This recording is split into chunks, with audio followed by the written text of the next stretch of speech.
Victoria Memorial. এটি কলকাতার একটি বিখ্যাত স্মৃতিস্তম্ভ ও জাদুঘর, যা ব্রিটিশ স্থাপত্যের এক প্রতীক।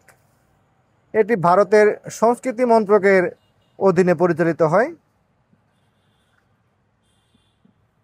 এটি 1876 থেকে 1901 সাল পর্যন্ত ভারতের সম্রাজ্ঞী রানী ভিক্টোরিয়ার স্মৃতির উদ্দেশ্যে নির্মিত হয়েছিল।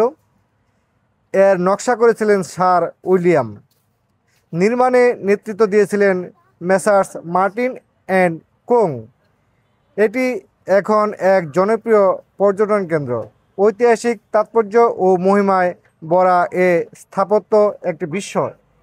এখানে সম্প্রতি আমরা গিয়েছিলাম সপরিবারে।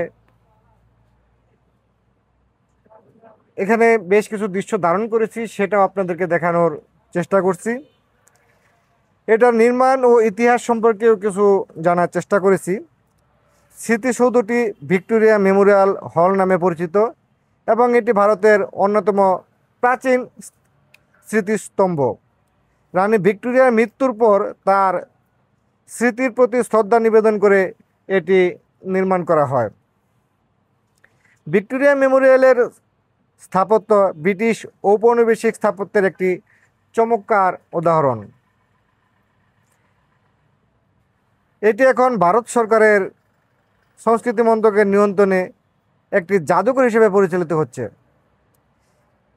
এর নকশা করেছিলেন ব্রিটিশ ইনস্টিটিউট অফ আর্কিটেক্টের প্রেসিডেন্ট স্যার উইলিয়াম এবং নির্মাণে নেতৃত্ব দিয়েছিলেন, একটু আগেই বলেছি, মেসার্স মার্টিন অ্যান্ড কোং। কেন্দ্রীয় গম্বুজের উপরে থাকা 16 ফুট উঁচু বিজয়ের দেবদূত মূর্তিটি এর অন্যতম বিশেষত্ব, যা 200 ফিট উঁচু।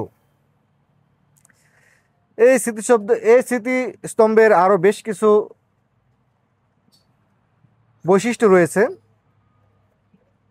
স্মৃতিসৌধটি 16 হেক্টর বাগানে অবস্থিত, যাকে আমরা 64 একর বলতে পারি। 64 একর জায়গার উপর অবস্থিত।